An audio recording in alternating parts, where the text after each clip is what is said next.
ఇక డీటెయిల్స్ లోకి వెళ్తే సార్వత్రిక ఎన్నికల్లో వైఎస్ఆర్ కాంగ్రెస్ పార్టీ అభ్యర్థులను అత్యధిక మెజారిటీతో గెలిపించాలని వైఎస్ఆర్ కాంగ్రెస్ పార్టీ అధ్యక్షులు రాష్ట్ర ముఖ్యమంత్రి వైఎస్ జగన్మోహన్ రెడ్డి ప్రజలకు విజ్ఞప్తి చేశారు. మేమంతా సిద్ధం 18వ రోజు ఎన్నికల పర్యటనలో భాగంగా వైఎస్ఆర్ కాంగ్రెస్ పార్టీ రాష్ట్ర అధ్యక్షులు రాష్ట్ర ముఖ్యమంత్రి వైఎస్ జగన్మోహన్ రెడ్డి అచ్చంపేట జంక్షన్ వద్ద జరిగే బహిరంగ సభలో పాల్గొన్నారు.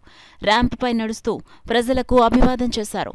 జిల్లా వైఎస్ఆర్ కాంగ్రెస్ పార్టీ అధ్యక్షులు కాకినాడ రూరల్ వైఎస్ఆర్ కాంగ్రెస్ పార్టీ అభ్యర్థి ఎమ్మెల్యే కురసాల కన్నబాబు ప్రజలను ఉద్దేశించి ప్రసంగించారు.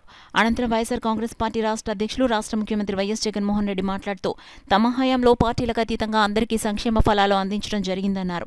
ఈ ప్రభుత్వం మంచి చేసిందన్న నమ్మకం, దాన్ని కాపాడుకోవాలన్న సంకల్పం ప్రజలందరిలోనూ కనిపిస్తోందన్నారు. ఈ బహిరంగ సభలో కాకినాడ పార్లమెంట్ నియోజకవర్గ వైసీపీ అభ్యర్థి చల్మలశెట్టి సునీల్, కాకినాడ సిటీ వైసీపీ అభ్యర్థి ఎమ్మెల్యే ద్వారంపూడి చంద్రశేఖర్ రెడ్డి, పిఠాపురం వైసీపీ అభ్యర్థి ఎంపీ వంగా గీతా విశ్వనాథ్, తుని వైసీపీ అభ్యర్థి రాష్ట్ర మంత్రి దాడిశెట్టి రాజా, ప్రతిపాడు వైసీపీ అభ్యర్థి వరపుల సుబ్బారావు, పెద్దాపురం వైసీపీ అభ్యర్థి దవలూరు దొరబాబు, జగ్గంపేట వైసీపీ అభ్యర్థి తోట నరసింహం, మాజీ మంత్రి ముద్రగడ పద్మనాభం, రాష్ట్ర మంత్రి పినిపే విశ్వరూప్, ఎంపీ పిల్లి సుభాష్ చంద్రబోస్, పలువురు వైసీపీ మంత్రులు, ఎంపీలు, ఎమ్మెల్యేలు, ఎమ్మెల్సీలు, పార్టీ నాయకులు, కార్యకర్తలు అశేష సంఖ్యలో తరలివచ్చిన ప్రజలు పాల్గొన్నారు. ఎన్నికలైపోయిన తర్వాత ప్రజలకాయన ఎప్పుడూ చేసేది మోసాలే. ఇది చంద్రబాబు నైజం, ఇది చంద్రబాబు క్యారెక్టర్.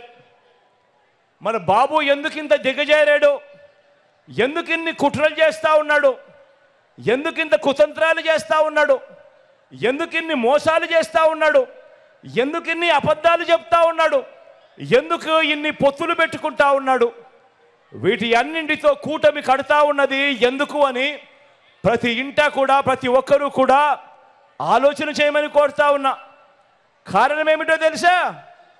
కారణం చంద్రబాబు పాలనలో చరిత్రలో నిలిచిపోయే మైలురాళ్ళు ఏవీ లేవు. వ్యవస్థలు కానీ, మంచి పథకాలు కానీ, మంచి స్కీములు కానీ, ప్రజలకు చేసిన మంచి కానీ, ఇలాంటి పునాదిరాలు ఏవీ కూడా చంద్రబాబు పాలనలో లేవు. చంద్రబాబు 14 సంవత్సరాలు ముఖ్యమంత్రిగా పరిపాలన చేశాడంటాడు, 3 సార్లు తాను ముఖ్యమంత్రిగా పాలన చేశానంటాడు.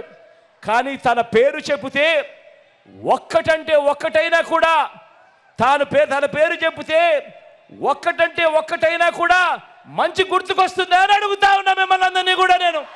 ఈ చంద్రబాబు నాయుడు గారు ఆయన కూటమి నా మీద వేయటానికి, నా మీద వేయించడానికి వీళ్ళందరికీ గులకరాళ్ళే మిగిలాయి.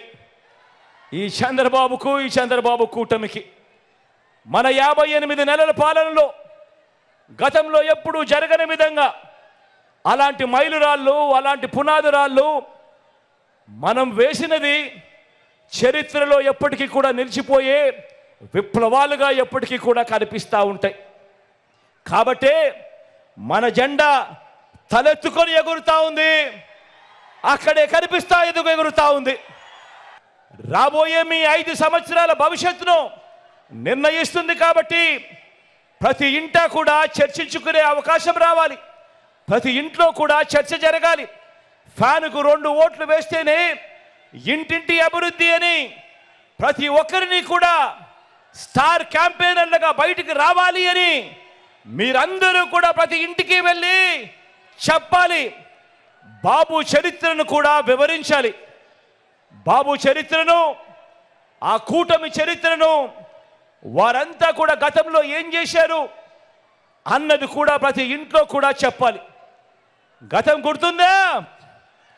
2014 మీ అందరికీ గుర్తుందా? మరీ దూరం కాదు. 2014 ఒక్కసారి గుర్తుకు తెచ్చుకోండి.